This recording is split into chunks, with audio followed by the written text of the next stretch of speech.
Hello everyone, this is Newson Grace V. Bartolome, and for today's video, I'm gonna discuss about the chapter 6, the norms of morality. A norm in general is a standard of measurement. It is an instrument of which a quality or quantity of a thing is determined. Objective norm is the standard of an objective evaluation of human acts. The norms of morality are the standards that indicate the rightfulness or wrongfulness, the goodness or evilness, and the value or disvalue of a thing. So, according to Richard M. Golla, defines the norms of morality as the criteria of judgment about the sorts of action we ought to perform. We have the example of Mr. Richard M. Golla. This is the example. Judges in the contest follow a given criteria for deciding the winner. In like manner, for us to decide what action is good or bad, we need a criteria, a set of principles from which we deduce a conclusion. We have two types of norm of morality. It is natural law and conscience. This both natural law and conscience is rooted in eternal law. So, what is eternal law?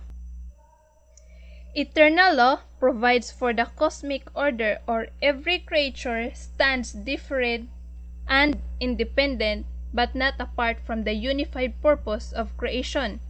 There is harmony in diversity in the universe, so that the early Greeks referred to it as a cosmic, meaning beautiful. The other meaning of eternal law is the plan of God in creating the universe, in the assigning to each creature therein a specific nature. So according to Saint Thomas Aquinas, the exemplar of divine wisdom is directing all actions and movements. So everyone, that's the end of my report. Thank you for listening and God bless. So let's proceed to the next reporter. Good day. My topic for today is all about participation of creatures in eternal law. First, what comes in your mind when you heard about participation of creatures in eternal law? So first, let me discuss what is eternal law. Eternal law comprises of those laws that govern the nature of eternal universe. It also allows by which God, creation of man, infused into him for his direction and preservation. Natural law should not be taken as a body of codified legal pronouncement, such those we find in the book of criminal law. Rather, it refers to the nature of all created things, which is the principle of their movements, of their actions, chemical, biological, physiological, or rational science speaks. Example: the movements of atoms and molecules, of chemicals, plants, and of animals, including man himself. St. Thomas Aquinas. Man, however, on account of rational nature, manifests a new dimensions in the cosmic order. This is the moral order, whereby man becomes self-conscious of natural moral laws, bending him to seek the good fitting his rational nature. Natural law as the essential need to become a person. Natural law is recognized by all men regardless of creed, race, culture, or historical circumstances. Stewart Dougald. Natural law as the original principle of our Constitution. George Berkeley. Natural law as the eternal law of reason or the will of God. Paul Tillich. Natural law as essential being with its potentialities, our nature declared as very good. Now, let's proceed to properties of natural law. First, universal.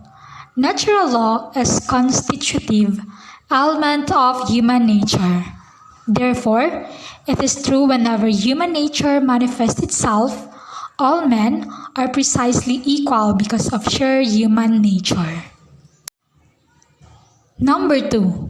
Obligatory. Natural law is human nature, calling for itself to be actualized, to be lived, according to its basic essential demands. Immanuel Kant categorical imperative. It is imperative because it is a duty that ought to be fulfilled. It is categorical because it accepts no exemptions. Good morning everyone, my name is Jubit Balikog and my assigned topic is all about conscience. So, conscience has 6 kinds and later on I will discuss it. So for now, let's discuss first the definition of conscience. So it is the proximate norm of morality because it is what directly confronts an action as good or bad. So its function is to example, to judge, and to pass a sentence on all moral actions. So conscience composed of good or bad raman jud na. So example is you are aware of what you are doing. Kabalo ka nga sayop siya pero imo gyapon siyang gipadayon. So imong konsensya ang imong kalaban ana. But you keep on going bisan kay balo ka nga bad na siya. So that's part of conscience.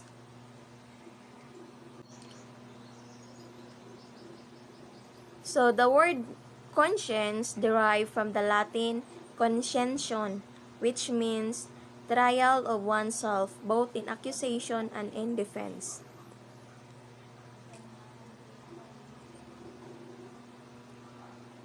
So let's proceed to the kinds of conscience. So number 1, correct or the true conscience. Judge what is good and to avoid is evil. So, my example here is kanang magbayad ka sa imong utang kay na konsensya ka. So, if utangan man ka, kahibalo ka nga obligasyon nimo nga magbayad ka. So, that's the true conscience. The example of true conscience. So, number 2, enormous or false conscience. Judge incorrectly that what is good is evil and what is evil is good. So, my example is wearing sexy clothes unya para sa uban dili siya maayo pero a lot of people pud ingon nga maayo siya. So, that's the example of false conscience.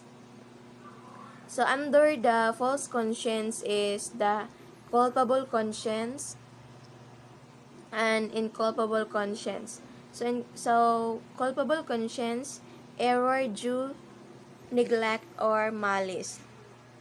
So, example is cheating. Also, the intention or your desire to do well.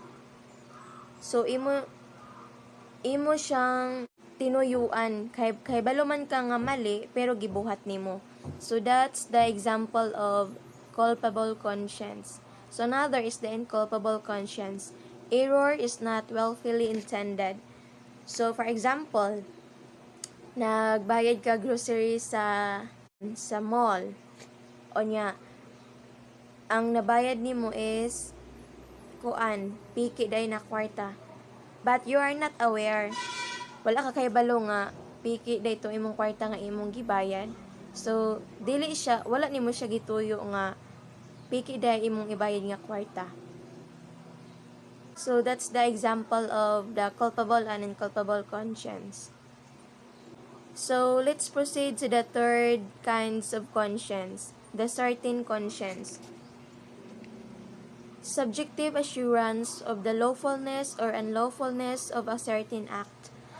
This implies that the person is sure of his decision. So my example is kana ganing kaya nimo mo patay for self-defense, kay nagsalig ka nga basta self-defense dili siya makulong. So that's my example of the certain conscience. So let's proceed to the fourth kinds of conscience, the doubtful conscience.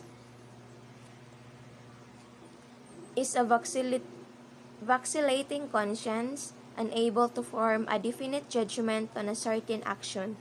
First, be allowed to settle its doubts before an action is performed.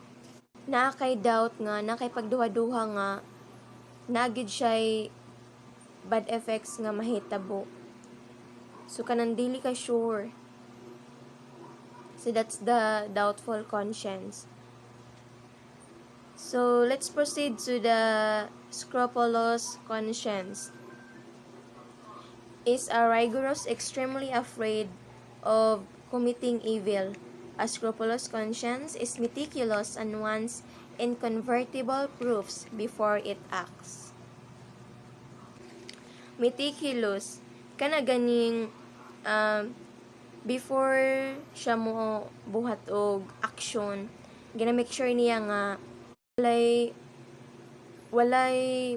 dautan nga mahitabo, kay gina-make sure man niya ang una desire siya ni buhat og action. So last is the lax conscience. So is one which refuses to be bothered about the distribution of good and evil. It rushes on and is quick to justify itself or bahala na. So, bahala na. From the word lax, so the word relax. So, bahala na, wa kay paki kung unsay consequence sa gibuhat nimo nga decision or gibuhat nimo nga action. So, relax lang ka, bahala na. Wala kay labot. Unsa pa man ang mahitabo, wala kay labot. Chillax ra ka kaayo, bisan pag unsa ang mahitabo. And that's the end of my report. Thank you for listening.